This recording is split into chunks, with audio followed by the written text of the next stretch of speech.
Welcome to Konichi Value. I'm Ray Saito, and today I want to talk about a very dark topic. Japan's lost generation, the silent sufferers that grew up in post-bubble Japan. In the 1980s, Japan was at the height of its economic prosperity, with a booming stock market and sky-high real estate values. But when all of this came to a screeching halt in the early 1990s, when the bubble economy burst, the aftermath for the young people entering the workforce at that time was devastating. This generation have come to be known as Japan's lost generation, or Ice Age generation, consisting of individuals in their late 30s to early 50s. They are one of the most educated and hardworking in Japanese history, and as they got a glimpse of Japan's bubble economy, they often had high hopes for their future and believed that their hard work and dedication would pay off. But instead, they found themselves facing a tough job market and a lack of job security.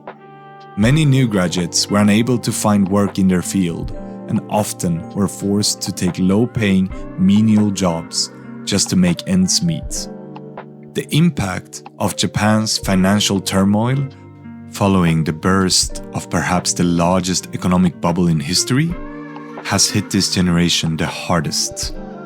In fact, it was hit so severely that it has given rise to numerous subgroups of despair in Japanese society. There are the NEETs, not in employment, education or training, which are individuals who have given up on the job market entirely.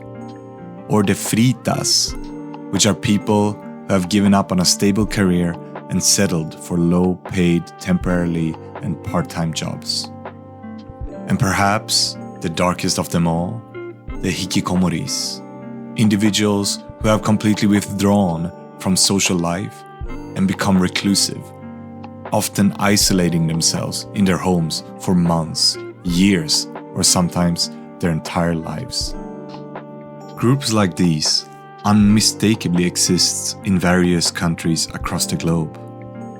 However, prior to the bubble burst, Japan was considered a thriving economy, boasting nearly 100% employment. The aftermath of the bubble saw a rapid increase in the number of these groups in Japanese society, shedding light on the far-reaching consequences of economic instability. The situation was perhaps worst for those who took out big loans to achieve higher education. You see, in the late 90s, the Japanese government started to introduce policies to promote graduate degrees. These policies were an attempt to postpone graduation of people who risked graduating into Japan's worst economic recession and make them more attractive on the job market once the economy had recovered. As we now know, any real recovery took much longer than any policymaker had anticipated at the time, and most of these graduate students came out of university even more unemployable due to their degree preventing them from being employed for trainee or internship roles. This policy created a surplus of highly skilled people in Japan's relatively lackluster research field, where even the most highly regarded researchers were given part-time and underpaid positions. A tragic example of the consequences of these policies is Dr. Rei Nishimura, a true standout in her field of Japanese Buddhism. She received her PhD in literature in 2004 and was selected as a research fellow of the Japan Society for the Promotion of Science the following year.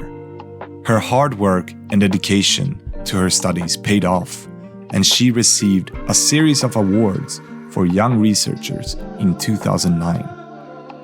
But despite her impressive accomplishments, Dr. Nishimura's life was far from easy. After her 3-year term as a postdoctoral researcher ended, she found herself in financial distress, relying on her parents for food, clothing, and shelter.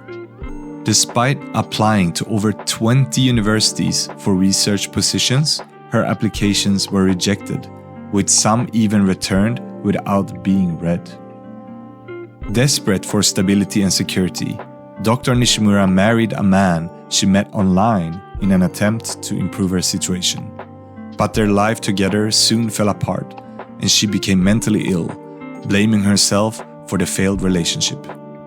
On the same day she filed for divorce, Dr. Nishimura took her own life.